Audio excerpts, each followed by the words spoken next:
assuntos. Temos dois convidados aqui no programa. Primeiramente, recebendo aqui o Dr. Haroldo Baraúna, advogado, para falar de questões envolvendo o sistema bancário. Estou brigando aqui com o microfone, mas já acertei. Doutor Haroldo, nós tivemos aí duas questões importantes, né, que eu queria tratar nessa tua participação. Uma envolvendo o surgimento, né, do Open Banking, que é um assunto que de 15 dias para cá tem tomado noticiário envolvendo operações bancárias, essa nova medida do Banco Central. E também, recentemente, nessa semana, muitos correntistas da Caixa Econômica Federal estão aí assustados, alarmados, irritados com a decisão da Caixa sem comunicá-los envolvendo a mudança do número da conta poupança, algo que causou aí inúmeras estranhezas. Logicamente, a gente começa o programa falando sobre o Open Banking, né? Primeiramente, seu bom dia. Muito bom dia, Rogério. Muito obrigado aqui pelo convite de mais essa participação e bom dia aí aos nossos ouvintes e telespectadores. Com relação ao Open Banking, eu acho que primeiro o que a gente precisa fazer, porque como é algo novo e especialmente porque é em inglês, né, nós estamos no dia a dia, a gente vem recebendo sempre questões novas em outros idiomas, especialmente em inglês. Isso virou algo que é natural à vida contemporânea, né? Mas primeiro vamos entender o que significa Open Banking. Como o próprio nome já diz, Open Banking significa banco aberto. E do que se trata esse conceito de banco aberto? Nada mais é do que uma centralização dos bancos de dados dos correntistas bancários, dos clientes bancários, ou seja, um único banco de dados, em que o correntista, o cliente de produtos e serviços bancários, tendo interesse, ele manifesta esse interesse via, vai ter um espaço específico, um site criado pelo Banco Central do Brasil, um sítio eletrônico para essa finalidade. Ele manifesta esse interesse, ele diz quais os dados que ele pretende colocar nesse banco de dados, dados bancários, né? Então, por exemplo, conta, RG, número da conta, CPF, para que outras instituições financeiras, que não apenas aquela onde ele tem os seus produtos e serviços, tenham acesso a esses dados e possam a ele oferecer produtos e serviços específicos que ele tenha manifestado interesse. Deu para entender, então, a sistemática? Então, nada mais é do que um banco de dados em que o correntista ele adiciona os dados dele para que outras instituições tenham acesso e possam a ele oferecer produtos e serviços. Essa é a ideia geral. Ou seja, ele não precisa sair de casa em busca de novos produtos e serviços. Luciano? Haroldo, bom dia. Bom dia, Luciano. Tudo bom? Tudo bom. Me corrija se eu estiver errado, mas uma demanda para esse processo, para essa mecânica toda, são os corretores de produtos financeiros, né, que teriam mais acesso e teriam maior competitividade para com as instituições financeiras. Você consegue esclarecer um pouco melhor isso para nós? Na verdade, Luciano, a questão é que o regramento ele está sendo construído. Então, o Banco Central do Brasil, ele coloca em três fases distintas, a implementação do funcionamento desse sistema, desse grande banco de dados. Então, na verdade, nós ainda não temos a informação concreta de quais agentes podem ou não participar. Mas eu posso já adiantar a você o seguinte: agente financeiro que pertence ao Sistema Financeiro Nacional é todo aquele que está cadastrado no Sistema Financeiro Nacional, é reconhecido como tal e pode fazer a operação. Então, veja, além daquilo que você chama de banco, então tradicionalmente os 4 grandes bancos, você tem outros operadores do Sistema Financeiro Nacional. Então, por exemplo, antigamente você não tinha os tais bancos de pagamentos, né? Você pode, eu não vou ficar citando nomes aqui, mas você tem hoje os bancos de pagamentos, que são aqueles bancos chamados eletrônicos, né? Continental, Federal, Nubank, outros, para a gente não ficar citando nomes. Essas empresas, eles são agentes que pertencem ao sistema financeiro, mas não necessariamente eles possuem todos os produtos que o banco onde você tem conta, por exemplo, tem. Então, a rigor, a sua pergunta, em princípio, a resposta é sim. Por quê? Depende do Banco Central limitar quem é que pode ou não participar acessando os dados desses consumidores com os produtos e serviços que cada instituição vai poder oferecer. Não sei se eu respondo mas a sua aí, pergunta. juridicamente, vamos lá. Quando você oferece um produto que envolve toda uma transformação, ainda mais em algo tão delicado que é o sistema financeiro, já não deveria ter, por parte de quem lançou essa modificação, essa implementação, todos esses pontos observados pelo Luciano, para não gerar dúvidas, ao invés de, vamos lançar aqui, vamos fazer o ajuste com o tempo? Não me parece Na muito verdade, correto. Na verdade, Rogério e Luciano, o que acontece? Como isso é uma sistemática muito nova, nós ainda não temos, nós consumidores e nós que estamos estudando o sistema, nós não temos ainda uma absoluta clareza do que será ofertado ou do que não será ofertado. Na verdade, é uma construção de um novo conceito. É uma construção. Porque, veja, no Brasil, a gente precisa entender o seguinte: isso é novo no sentido da palavra. Isso nunca aconteceu antes. Então, novo no sentido absoluto da palavra. Na verdade, isso vem sendo divulgado que é a questão de um mês ou dois. Não mais do que isso. Então, tanto assim é verdade que você tem 3 fases grandes de implementação que estão sendo divulgadas e uma possível 4ª fase que virá no começo de 2022. Então, na verdade, agora, qual que é a ideia? Nós estamos no meio da campanha de divulgação. Então, está sendo anunciado. Olha, vai existir, vai acontecer, vai ser feito. Você vai me perguntar, está sendo feito? Resposta, não.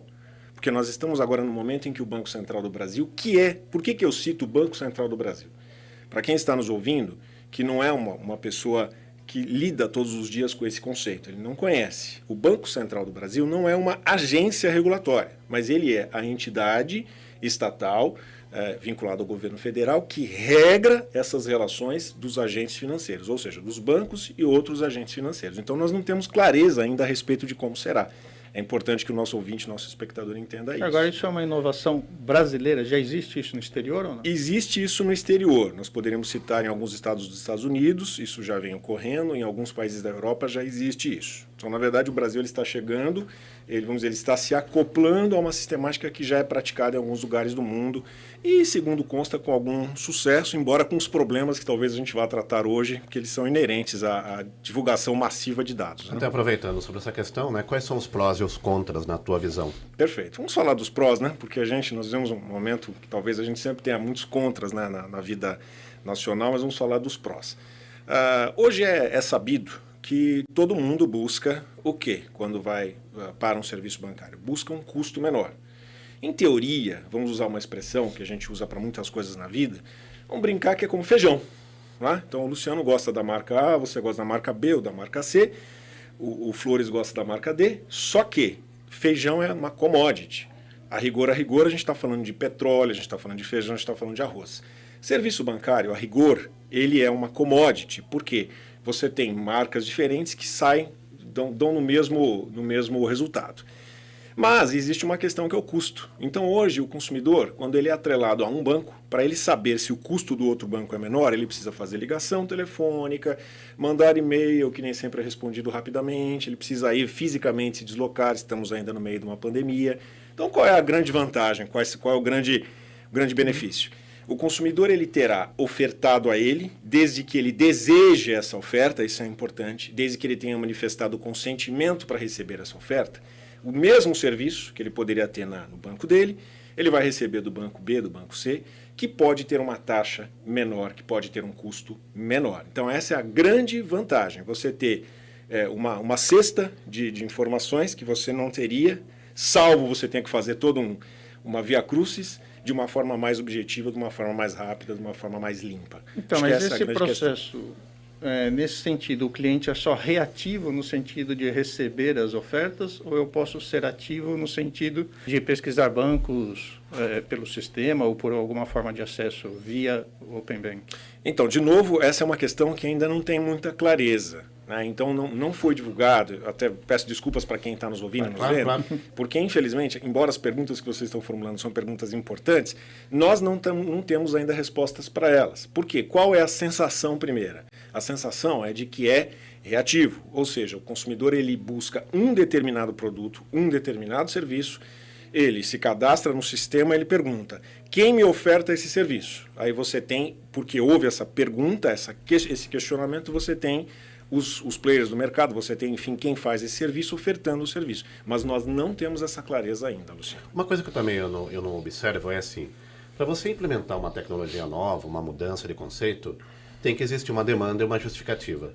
Sem dúvida. A grande parcela da população brasileira tem necessidade dessa mudança? A quem interessa de fato, não os bancos. O interesse de banco é sempre duvidoso, no mínimo. Mas para a população, há interesse nisso? Me parece que... Bom, sua pergunta é também muito interessante. Me parece que há interesse. hoje, de um modo geral, veja você, nós precisamos sair um pouco dessa nossa conversa e, para respondê-la, nós precisamos ir um pouco para adiante, um pouco para a lateralidade. E aqui sem fazer críticas às notícias que nós estamos vendo. Todos nós sabemos que hoje nós vivemos num reino diferente de possibilidades de investimento, que são as chamadas criptomoedas. Eu vou tentar ser o mais prático possível, porque muitos dos que nos ouvem, talvez a maioria, o pouco ouviram falar, ou nada conhecem a respeito disso, né? Então, o que acontece hoje? Além do sistema bancário oficial, sistema bancário que é gerido pelo Banco Central do Brasil, via internet e muitas vezes de forma obscura, de forma oficiosa, de maneira muitas vezes ilegal, estou dizendo muitas vezes, nem sempre, existe a possibilidade do investimento numa moeda que é uma moeda virtual, uma moeda que ela não existe no sentido da palavra, ela não tem regulamento. Então é uma ideia geral da criptomoeda, alguns falam muito em Bitcoin, Bitcoin é apenas uma das criptomoedas, que é uma moeda que ela é transacionada pelos sistemas de internet, e ela vale muitas vezes como se fosse, por exemplo, uma bolsa de valores, $1. Então ela vale R$100, digamos, às 11 horas da manhã, 40 às 4 horas da tarde, 120 às 6 horas da tarde. Então veja, paralelamente ao sistema financeiro, você tem um outro sistema financeiro que é da modernidade. Por que eu trago essa questão? Porque veja, hoje o sistema financeiro ele vem quase que sendo ameaçado por um sistema paralelo, que se ele não é ilegal, ele não é regulamentado. Por exemplo, no Brasil ele não é regulamentado. Então há um interesse do sistema financeiro, porque existe um competidor hoje muito agressivo, especialmente em relação ao investimento, e há, por outro lado, respondendo aí diretamente à sua questão, o interesse do consumidor para ter custos mais baixos quando ele pretende fazer um investimento ou adquirir um produto bancário. Então eu entendo que a questão em si, ela atende os dois lados, desde que isso seja feito dentro da lei, respeitadas as questões que envolvem os dados pessoais, que acho que é a nossa grande interrogação aqui. Agora, Haroldo, eu acho que você está indo um pouco no caminho do que eu ia te perguntar. É uma tendência natural, e eu particularmente sou favorável a esse cruzamento de informações que existe hoje. Tá? Sim. A própria justiça tem o jus bacem, né? Que o próprio juiz acessa seus bens em um processo criminal. Esse Open Bank, ele vem também com uma tônica de cruzar informações, de fiscalização, dos agentes da Receita terem mais acesso ao que precisa? Pois é, Luciano. É uma pergunta que só pode vir de alguém que está prestando muita atenção e tem essa inteligência, essa visão. A maior parte das pessoas não questionaria isso. Começamos com o Pix e chegamos no Open Bank. Pois é. Né? Então, na verdade, é assim. Ninguém vai nos dizer, e aí é o lado B do disco, né? Para nós que temos um pouquinho mais de idade, né? O Luciano ainda é garoto. É o lado B. Está com 24. Pois é. É uma bela idade, né, Luciano? É o lado B daquele compacto do single, né? Por quê? Ninguém nos disse que você tinha cruzamento de informação quando você tem uma medida na legislação no final dos anos 90, que é a Lei Complementar 205, de 98, por exemplo, que visava o quê? Depois a verificação dos dados quando houve a implementação da antiga CPMF. Ninguém nos contou isso. E era amplamente utilizado em procedimentos criminais, especialmente para verificação de lavagem de dinheiro. Eu sei porque eu atuo muito nessa área. Né? Então ninguém nos disse isso. Mas é a velha história. A partir do momento em que há disponibilização dos dados, e os dados, nós não sabemos se eles efetivamente serão apagados a pedido do consumidor, depois que ele sair do sistema. Então vamos imaginar uma situação prática.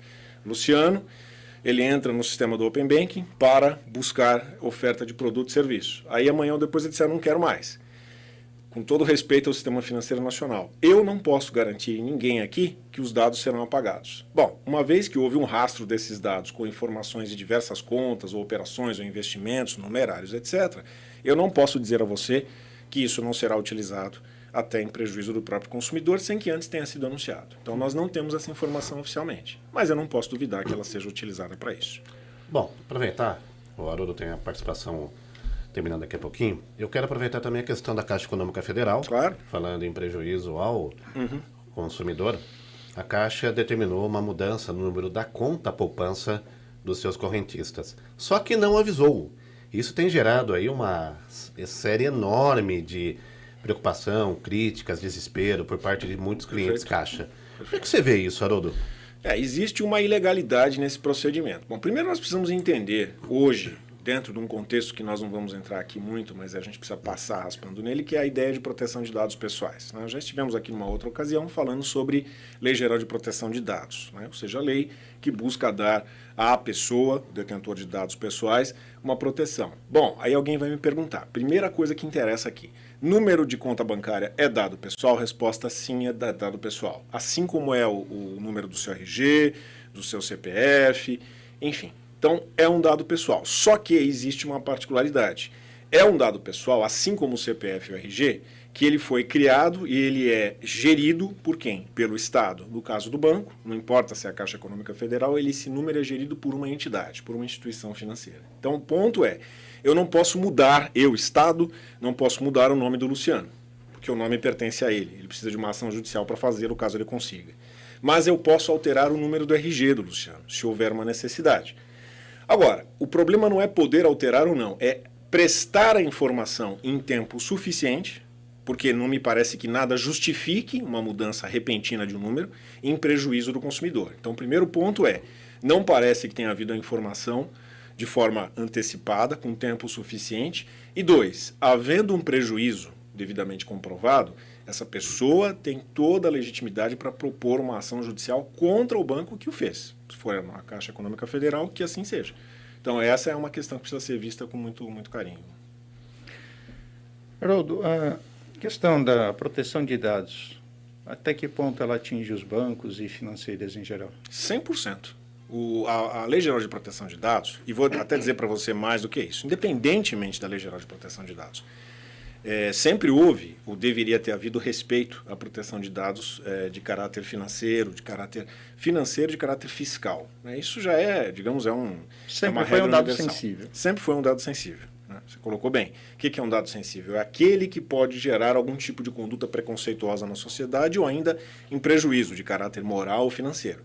Então, a Lei Geral de Proteção de Dados ela é 100% aplicável ao Sistema Financeiro Nacional. Ponto. Respondi a sua pergunta. Agora, se vai ser aplicado, se está sendo aplicado, se tem falha ou se tem má-fé, é uma outra conversa. Se tiver, o detentor de dados pessoais, vale dizer, o consumidor ele tem todo o direito de ingressar com a ação judicial contra o banco. Não há discussão nenhuma a respeito disso. Então, o vazamento, seja ele de forma dolosa, ou seja, de forma intencional ou acidental, gera ao consumidor o direito à reparação civil e até criminal, dependendo do que vier a ocorrer. Vamos pensar uma coisa. Eu tenho lido nessa questão da Caixa vários relatos de muita gente que foi prejudicada.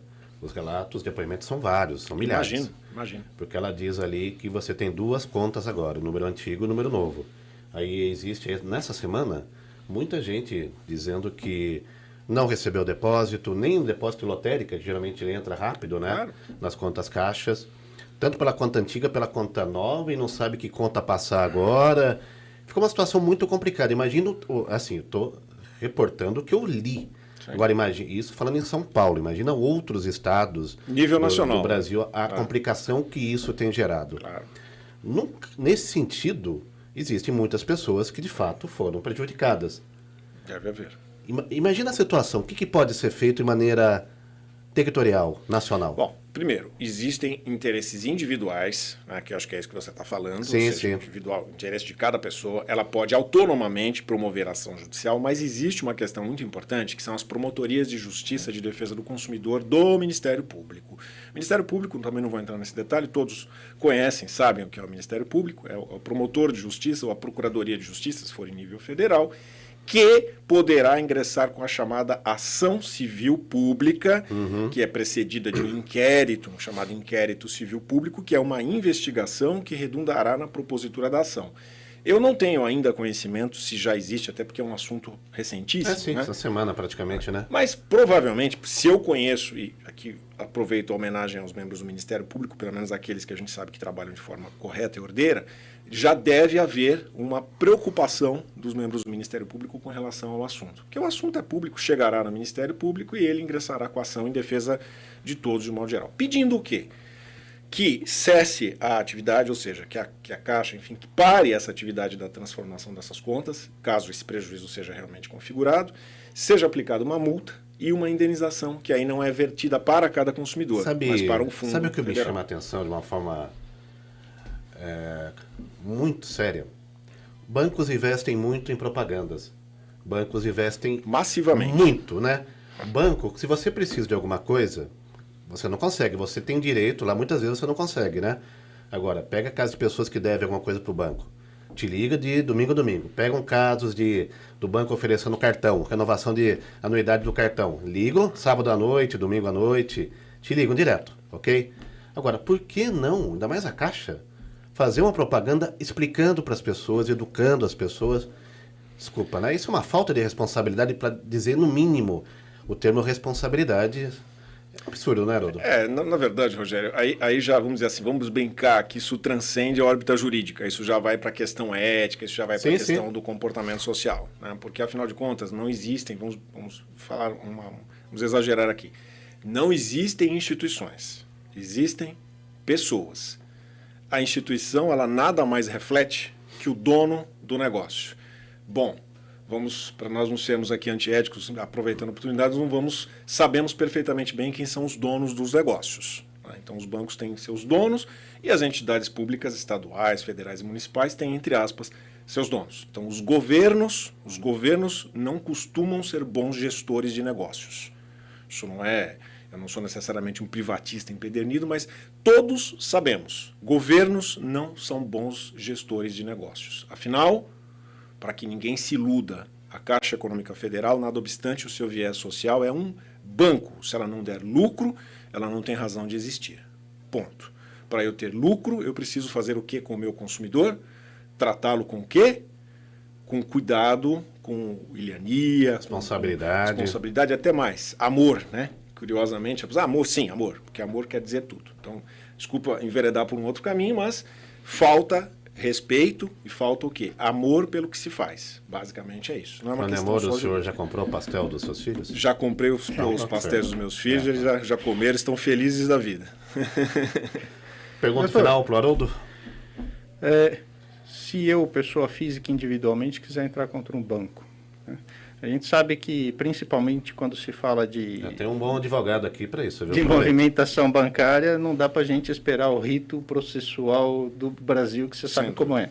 Existe algum rito sumário para essas questões? Existe. Na verdade, nós temos, só para a gente tentar aqui ser o mais sintético possível, quando as questões elas envolvem questões que são chamadas de pequenas causas, né, como popularmente as pessoas chamam, aí tem a questão de discussão de valores, até 40 salários mínimos. A maioria das discussões que envolvem bancos costumam ser nessa ordem, 40 e poucos mil reais. Bom, nem precisa de advogado, a gente precisa ser transparente aqui com as pessoas. Você vai até o Juizado Especial de Pequenas Causas, que ele é vinculado ao fórum regional onde a pessoa reside, ou da cidade onde ela reside, e ela própria ingressa com a ação judicial pedindo o quê? Uma liminar, enfim, alguma decisão urgente que o juiz concede. Quando a questão ela é superior a esse patamar, que eu mencionei, de 40 salários mínimos, a pessoa vai precisar contratar um advogado, ela vai ingressar com uma ação judicial representada pelo seu advogado, que haverá um pedido de liminar, ou seja, um pedido que a gente chama de tutela de urgência. Um dado importante, a maior parte, eu vou colocar um número aqui que, sem exagero, porque são números do Conselho Nacional de Justiça, cerca de 85% das ações judiciais contra bancos, especialmente envolvendo negativações incorretas de correntistas, ele deve, vamos negativá-lo, cobrança de cartão de crédito, etc. Cerca de 85% das ações há concessão de medidas liminares, ou seja, já para impedir que se mantenha a cobrança. Já de resultado imediato. De resultado imediato. Obviamente que isso dependerá depois de um julgamento, como você mencionou, ao final do processo. Mas o atendimento à pessoa costuma ser já imediato. Costuma ser. Maravilha. Quero agradecer a participação do advogado doutor Haroldo Baraúna. Doutor, deixe aí o seu contato, seja por e-mail, para as pessoas que porventura tenham algum problema, alguma dúvida e queiram contactá-lo. Pois não. O telefone do nosso escritório, HBS Advocacia, é código 11 de São Paulo, 2548-9001. E o nosso e-mail de contato é o contato@advocaciahbs.com.br. Muito obrigado pela sua participação. Obrigado pela oportunidade. Um abraço. Um abraço para os filhos do Dr. Haroldo que estão acompanhando. Muito obrigado. Luca e Ellen. Maravilha. Muito obrigado. Teremos agora a participação do Renato Flores, consultor, especialista em fazer todo um trabalho envolvendo construção civil. Obrigado, Haroldo. Um abraço. Tchau, Próxima vez, traz o pastel também para os amigos, viu? Será bem-vindo. Renato, muito bom dia, seja bem-vindo. Bom dia, tudo bem? Todos bem aí? O Luciano você conheceu hoje, né? O Luciano... Hoje, uns 10 anos atrás. Isso aí. Presente-se para o pessoal de casa. Bom, eu sou Renato Flores do Nascimento, né? Venho do interior de São Paulo. Junqueirópolis, tá no Google, hein? Pode procurar que tem essa cidade, existe essa cidade. Metrópole. E hoje moro aqui na capital de São Paulo, há algum tempo já. E tenho o prazer de estar aqui com vocês hoje, participando desse momento, dessa oportunidade, né? Uma experiência nova de estar aqui vivendo. Renato, fale um pouco da sua origem profissional, o que você vem exercendo nos últimos anos. Você tem um canal no YouTube também, né? Sim, sim. Eu sou formado em técnico de segurança do trabalho há 23 anos, né? Há 25 anos eu estudo segurança do trabalho. Há 23 anos eu desenvolvo segurança do trabalho. O nicho de trabalho que eu atuo nos últimos anos é a construção civil, mas tem outras áreas que a gente atua também. E há 18 anos eu venho estudando desenvolvimento comportamental. O que eu mais aprendi nesses 23 anos, diretamente lidando com um grande público de obras com 5.000, 6.000 funcionários, né? Até com 5.000, 6.000 funcionários. O que eu mais aprendi foi gestão de pessoas e gerenciamento de conflitos. Porque é uma área muito conturbada. Quando você fala de segurança do trabalho, as pessoas não gostam da segurança do trabalho. Por que elas não gostam? Porque elas não conhecem a segurança do trabalho. Por que elas não conhecem? Porque quando você chega e fala, lá vem o pessoal da segurança do trabalho. Primeira impressão, não, o cara vai parar, o cara é chato, vai fazer aquilo. Não é cultural, porque as pessoas de fato não gostam de seguir regras que são determinantes, ainda mais na construção, que todo descuidado pode até custar vidas, né? E ótima pergunta. Não tem esse lado cultural. Eu pergunto isso porque eu também atuei profissionalmente no CREA. Sim. Durante um bom tempo da minha vida. Eu sei que engenheiro tem uma mentalidade mais fechada. E muitas vezes, apesar de toda a seriedade, lógico, tem que ser ressaltada, mas às vezes se reflete em algo muito engessado com algumas questões, né? E logicamente, às vezes o trato com aqueles que prestam o serviço, né, é um pouco mais complicado, que também requer o seu trabalho como motivador, como desempenhando nessa função de melhorar a atividade de relacionamento e desempenho, né? Mas não tem muito esse lado cultural. Para a pessoa que está ali maçantemente recebendo ordem dela, mas você precisa tomar esse cuidado, e isso aqui às vezes é massivo para muitas pessoas, né? Olha que bacana a observação que você falou de regra, né? Regra é ética, né? Nem tudo que eu quero eu posso, nem tudo que eu posso eu devo, porque nem tudo que eu devo eu quero. Uma vez que você trabalha com regra, eu não quero fazer desse jeito, eu quero fazer do meu jeito. Só que você vai fugir norma, você vai fugir lei, então eu não quero. A questão da cultura, ela é muito pesada. A partir do momento que eu tenho o aculturamento, a conscientização de segurança do trabalho, até mesmo o engenheiro, ele passa, o engenheiro de produção, o engenheiro civil, ele passa a ter uma condição de aplicar a sua responsabilidade legal. Porque a gente tem que entender que a segurança do trabalho, além da justiça do trabalho, tem a justiça comum, que é a Constituição máxima do país, que determina que deve ser feito desse jeito. Então, você pega lá o engenheiro, ele estuda 5, 6 anos de faculdade, né? No melhor dos mundos, 5 anos. Ele vai ter, em uma faculdade que considera a segurança do trabalho, 40 a 60 horas. Em 5 anos, isso sumiu, perdeu, acabou. Ele não vai conseguir fazer, não é nada. Então, ele não conhece a segurança do trabalho. A hora que ele chega lá na frente de serviço, ele quer o quê? Ele precisa produzir. E tem um detalhe importante, eu falo isso porque eu já soube de histórias. Muitas vezes o engenheiro está tocando uma obra, tem um determinado funcionário que, expressão popular, está de saco cheio de receber ordem. Está cansado, final do dia, domingo a domingo, né, a obra de construção. Aí ele deixa claro aqui, tal coisa tem que ser feita assim, tal. Aí o cara acha que muitas vezes não precisa fazer daquele jeito. E o que acontece ou pode acontecer, e já aconteceu? Ele vai pela cabeça dele, acontece um acidente, né? Aí a culpa é do culpa é do engenheiro, daí entra como ação, mas ele não seguiu, né? E por quê?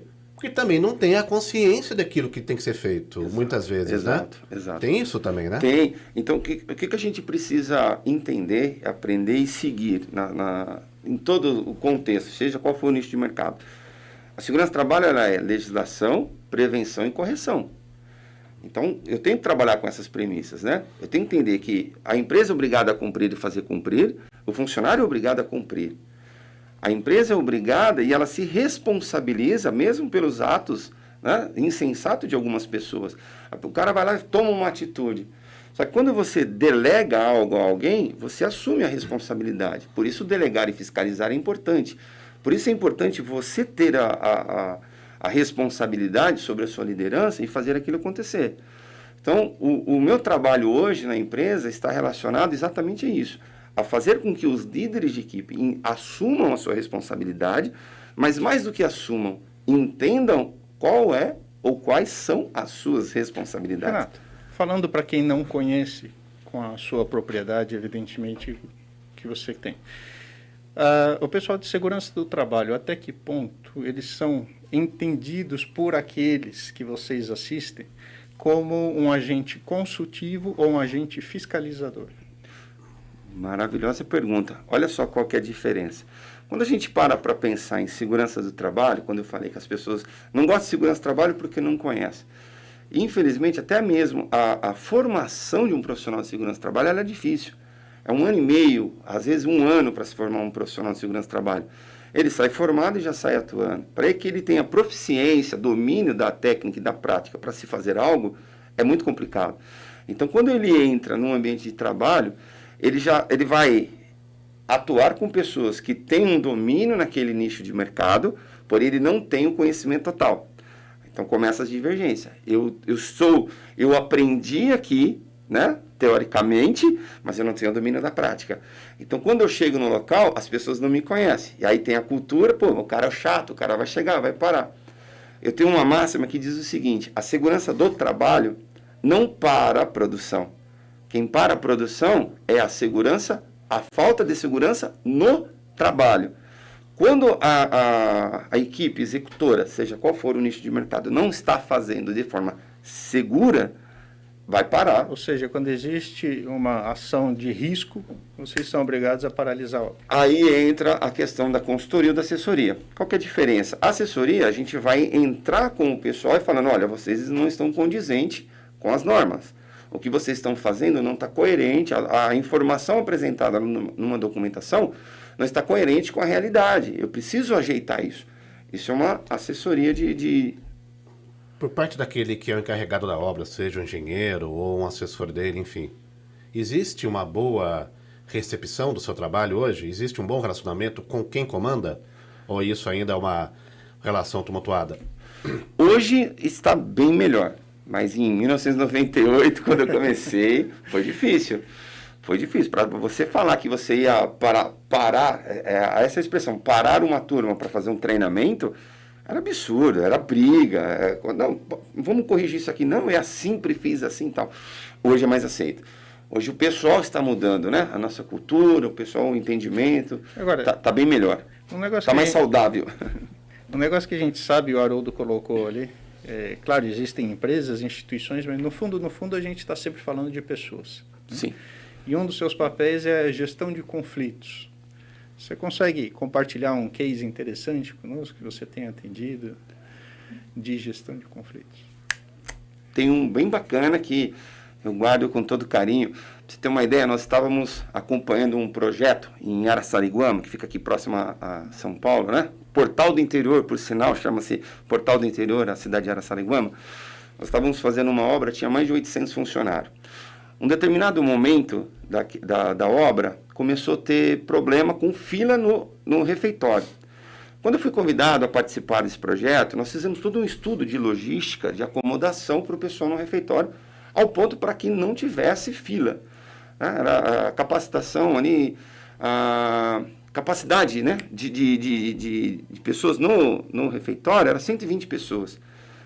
Poxa, beleza, vamos fazer em turnos, né? Então, turno 1, turno 2, começava às 11 horas e até 1 hora da tarde. Não era para ninguém, não era para ter fila. De repente começou a ter fila. Um dia o pessoal começou a bater nos contêineres da obra, aquela coisa toda.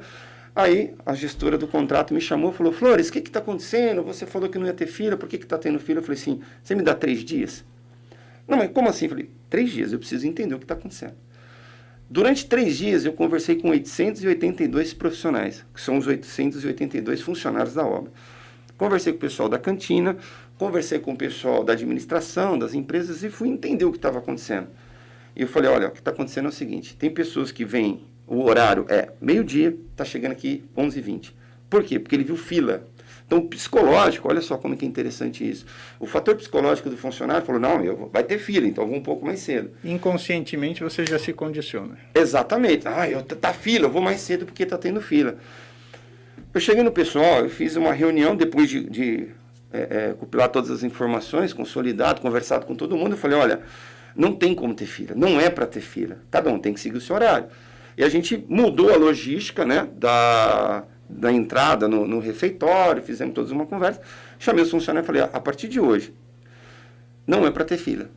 E nós vamos fazer o seguinte, se tiver fila hoje, se você tiver fila, a gente vai parar a obra. Inclusive, eu sou o primeiro a parar a obra. Mas, do contrário, nós não vamos parar a obra. Tudo bem? Só que vocês precisam seguir os horários que a gente está pré-determinando com vocês. Qual foi o assunto que eu conversei com vocês durante esses 3 dias. Tá tudo bem com vocês? Tudo bem. Quando foi 11 horas da manhã, não tinha chego ninguém. Eu falei, eles vão parar a obra, eles vão dar trabalho, né? Eles vão fazer uma revolução, alguma coisa. 11h05 chegou o primeiro funcionário. Por que chegou o primeiro funcionário? Porque o pessoal, os apropriadores, o pessoal da administração, o pessoal da obra controlou a liberação dos funcionários. E todos eles se responsabilizaram a fazer a sua parte. Isso foi muito legal. Detalhe, quem ficava 45 minutos na fila, passou a ficar 5 minutos de fila, almoçar, fazer sua refeição e sair. Um dos grandes problemas, geralmente, quando se propõe determinadas mudanças, adequações, é o custo. Uhum. Muitos empreendedores entendem, às vezes, com maus olhos, uma proposta de organização, ainda mais envolvendo a parte humana. Lógico que, em muitos casos, ela se reverte, né? Também é vista com bons olhos. Mas eu acho que isso, nesse segmento, foi um fator que você deve se deparado inúmeras vezes, não foi? Sim, o pessoal ainda acredita que isso chama-se como mal necessário, mas não é. É custo-benefício. Esse custo é necessário, mas a gente não pode colocar como custo, a gente tem que entender como investimento. Sim. Uma vez que você investe em pessoas, em conscientização, em cultura, você vai ter benefícios. Então, o retorno vai ser legal. Eu trabalho com treinamento e desenvolvimento. Treinamento é você preparar pessoas para que elas tenham um desenvolvimento apropriado na frente de serviço. Então, uma máxima que a gente utiliza é, eu tenho que ser duro com os processos, gentil com as pessoas. Quando eu tenho investimento em pessoas, quando eu aplico de forma, como foi utilizado agora há pouco, achei muito bacana a palavra amor, e esse amor é um contexto muito forte que é respeito. Quando eu respeito e eu humanizo a empresa, o retorno é muito Nos anos 90, isso era chamado de empowerment, que foi uma iniciativa das companhias aéreas, capacitando todo profissional daquela empresa aérea a fazer qualquer função caso necessitasse. Começou nos anos 90 isso, com uma outra terminologia. Com uma outra linha, né? Porque até então, 1980, isso. Era muito, como falar, né? Era Começou em 1997, 1998. Mudou a cultura. Luciano Pereira não era nascido ainda, era outra época. Era mais jovem. Outra época. Não era nascido. Pois é. Renato, fala melhor sobre a sua parte de treinamento. Fundamentalmente é o que você mais faz hoje. Né? Isso. Você vende treinamentos pela sua empresa. Explica um pouco melhor. Quais as áreas, quais os setores, qual o tipo de habilidades você treina, enfim. Hoje eu tenho um foco de treinamento para líderes de equipe, né? O principal é a liderança. Porque eles são os principais tomadores e formadores de opiniões.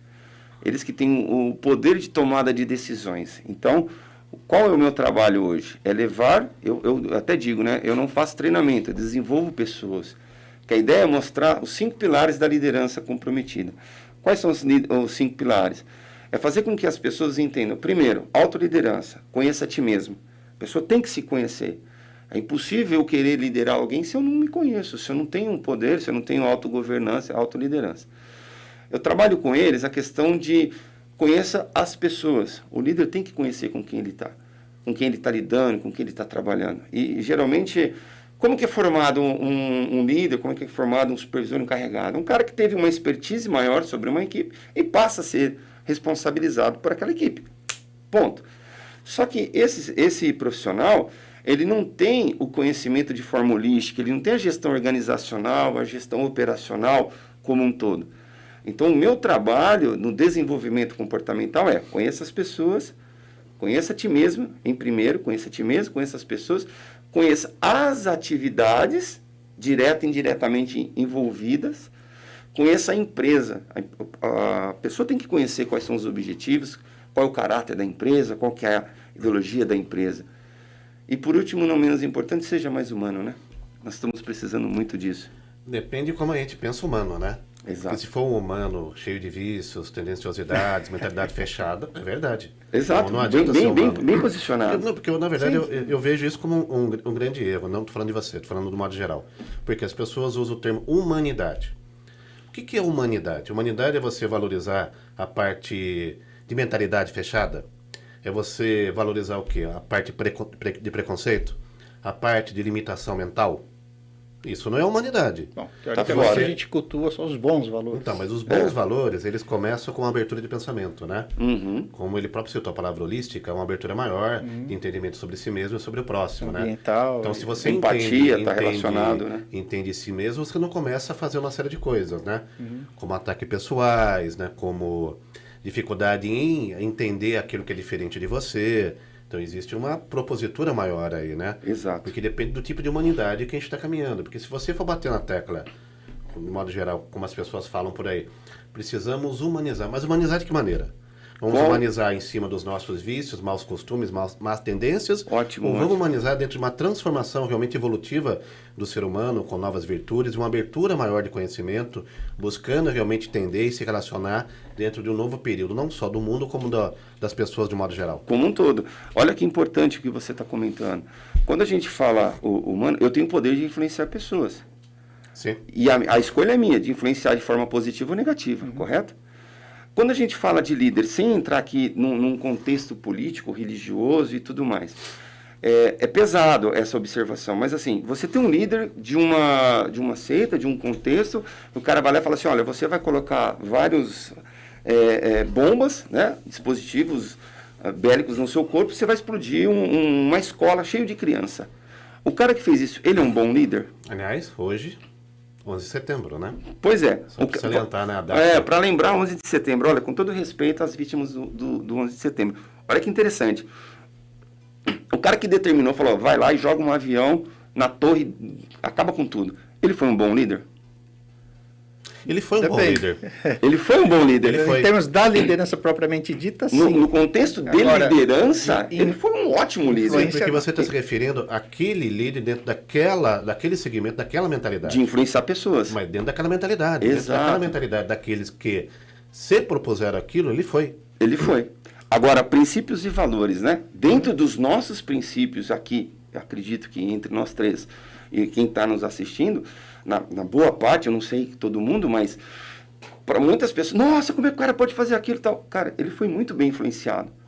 Ele teve um poder, né? A pessoa de liderança teve um poder de persuasão muito forte sobre ele. Então isso é preocupante. Ele foi formado.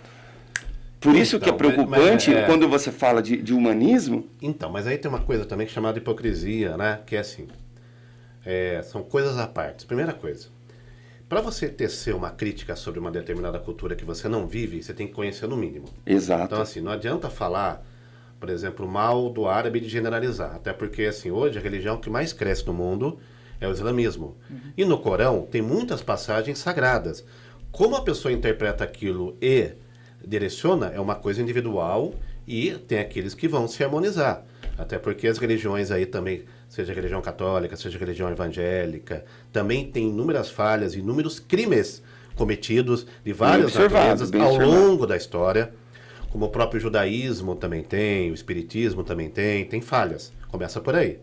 Então, primeiro, para você tecer um comentário, tem que entender um pouco. Se nós vivemos num mundo globalizado, onde temos acesso à informação 24 horas por dia, é o mínimo que a gente tem que fazer. Então, onde está a grande falha, estou falando, por exemplo, não só de Brasil, mas o Brasil reflete muito isso no mundo, que é o quê? Falar daquilo que não conhece. Ou pegar uma informação por si só, achar que aquilo é uma verdade absoluta e não abrir a sua mente. Então, Perfeito. não há desculpa, no meu entender. É por isso que quando eu falei assim, não vamos entrar num mérito religioso, político e tudo mais. Porque a questão da liderança, Sim. questão da persuasão, do poder de influenciar pessoas, ok? Sim, mas existe aquela então, questão a ideia... das pessoas que aceitam também, né, Renato? Exato. E assim, tem que também parar Exato. um pouco de acreditar a culpa no outro e olhar para si mesmo. Quando você fala isso, me chama muita atenção, quando você lidera pessoas, e a gente falou agora há pouco sobre a responsabilidade da empresa. Então, o encarregado, o líder de equipe, o engenheiro, o responsável, o supervisor, ele vai determinar que seja feito algo. O poder de tomada de decisão em fazer certo ou errado é do líder. O poder de aceitar se fazer certo ou errado é de quem vai executar. Então, mas tem um negócio que, logicamente, em contextos absolutamente distintos, mas no conceito a mesma coisa, que é a questão da identidade. Se você se assemelha a um grupo, ou indo para essa questão de segurança do trabalho, se você tem a visão de que, olha, exercendo a segurança do trabalho, eu cuido não só de mim, mas dos outros, isso também faz parte da sua identidade. Total. Né? E isso eu também, você me conhece, fui da construção civil por muito tempo, minha família minha esposa mas eu não sinto isso como as pessoas não assimilam, elas não incorporam esse tipo de observação, de identidade, de fato. Exato. Um dos maiores causadores de acidente hoje é a tomada de decisão pessoal, o ato comportamental individual coletivo. É conscientização, é como a gente falou, regra, né? Eu não quero seguir, é ética, eu não quero, eu sou obrigado. Eu tive a oportunidade dessa semana, em especial, essa semana, acompanhar um empreendimento. As pessoas estavam na obra sem o uso do capacete de proteção, tal. Não estavam com capacete. Ah, mas a gente está aqui no topo do prédio e o vento pode tirar. Poxa, põe o jugular. Não, mas aqui, sabe aquele negócio? Ah, não, mas aqui. Não estava usando. Quando eu falei que havia necessidade, eu falei, e outra coisa, estou indo embora, não vou acompanhar a atividade durante a noite toda. A consciência vai ser de vocês, quem vai utilizar e se irá utilizar por quanto tempo. Detalhe, do pessoal que estava lá, tinham 10 pessoas ali envolvidas no máximo, 2 colocaram de imediato e ficaram com o capacete, as outras não. Renato, a gente está caminhando para o final do programa, vou deixar 2 perguntas para você responder, que envolvem isso que você está falando. Primeiro, o ser humano quer mudar? Você sente que as pessoas que você dá o treinamento estão aptas a se abrirem? E aquelas que não querem, como incentivá-los para poder chegar numa melhoria? Seja profissional ou até em outro âmbito. Interessante a pergunta e um belo de um desafio. Né? Quando a gente fala que as pessoas querem mudar, é muito difícil porque vai cair naquilo que a gente acabou de conversar sobre conhecer a cultura e saber a necessidade de cada um. Então, quando eu faço o treinamento, eu tenho a oportunidade de trabalhar o poder do coletivo para potencializar o individual. Então, a gente trabalha no coletivo. Na maioria, eles aceitam a mudança, eles acreditam, porque eles entendem uma necessidade da mudança. Como eu falei, as pessoas não gostam da segurança do trabalho porque não conhecem. Quando a gente começa a apresentar a segurança do trabalho para eles, e fala, puxa, é interessante, é bom para mim. É interessante que eu vou ter, de forma efetiva, segura e assertiva, um posicionamento, uma condução melhor do meu trabalho. Na maioria das vezes, sim, eles querem mudança. E aqueles que não querem mudar, a gente deixa o seguinte recado. Monitora, acompanha, identifica. Se não for de interesse daquela pessoa mudar, fica o convite. Tchau e obrigado. Não assuma a responsabilidade de uma pessoa que não está responsável com a sua empresa. Porque a tomada de decisão dele pode comprometer você, pode comprometer vida, pode comprometer algo maior. Então, se a pessoa estiver aberta à mudança, como você bem mencionou agora há pouco, invista. Faça investimento nessa pessoa. Do contrário, tchau, obrigado. Para a gente fechar, fala um pouco do seu canal. Qual o propósito do canal? Eu, particularmente, não acompanho do jeito que eu gostaria. Acompanhei várias lives, tem uma por semana, né? Toda segunda. Qual é o propósito do trabalho que vocês desenvolvem ali? Bacana. Essa oportunidade que a gente desenvolveu começou de forma presencial e com a pandemia a gente veio virtual, né? Abriu essa oportunidade de termos esse canal, o Toca na Tela hoje, o Toca na Tela. É a tradição conectada com o novo, onde a gente busca manter princípios, valores, mas conectado com tudo que é novo, tudo de informação que estão acontecendo no mundo. Então, nós vamos trabalhar de entretenimento, a gente tem entrevista com artista, com atores, a gente tem o mundo dos negócios, mundo financeiro, investimento, marketing, desenvolvimento pessoal, desenvolvimento profissional. Toda segunda-feira às 8 horas no YouTube, a gente tem esse programa aí, 1 hora de bate-papo. O canal aí. Toca na Tela. Segunda às 8 horas. Segunda, toca na tela e vem com a gente. Como o pessoal fala, toca na tela e vem com a gente. Perfeito. Faltou só responder como incentivar as pessoas a mudarem. Se ela estiver aberta à mudança, chama ela para um bate-papo. Se ela não tiver? Se ela não tiver, é importante respeitá-la. Mas, por exemplo, se ela vai participar do teu curso, vamos supor que a empresa coloque ela ali obrigatoriamente, ela vai ter que participar. Como tentar despertar nisso nela uma transformação? Ótimo. Eu falei sobre o poder do coletivo potencializa o individual. Ali no momento eu consigo identificar as pessoas que estão mais abertas à mudança e quem não está. E eu vou conversando com ela, vou identificando. Geralmente são as pessoas mais reativas durante o treinamento, né? Porque a gente trabalha com dinâmica em grupo e individual. Ele é provocativo no bom sentido de despertar esse interesse em se fazer melhor. E quando a gente percebe que uma pessoa não está aberta à mudança, geralmente eu convido ela para conversar fora do treinamento. E se ela não tiver com interesse, eu respeito toda a decisão dela e sinalizo para a empresa. É importante. Porque essa pessoa não quer mudar. Então, não sou eu que vou fazer. Tem uma máxima que diz o seguinte: um ovo, se ele for rompido de dentro para fora, a vida continua. Se ele for rompido de fora para dentro, a vida se interrompe. Então, não sou eu que vou entrar na sua mente e mudar o seu jeito. Você tem que se permitir. Se a pessoa falar, não quero mudar, não tem quem vai fazer ela mudar. Tem que respeitar. Legal. Estamos chegando ao final do programa Eco Bagagens esse sábado. Agradecer a participação do Renato Flores. Renato, obrigado pela presença.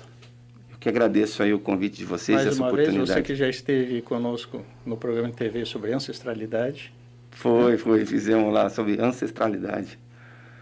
Seja bem-vindo outras vezes. E para fechar, então, toca na tela. Toca na tela. Valeu, um grande abraço. Obrigado aos telespectadores, ouvintes que nos acompanharam nesse sábado. Um excelente final de semana para todos. Até lá.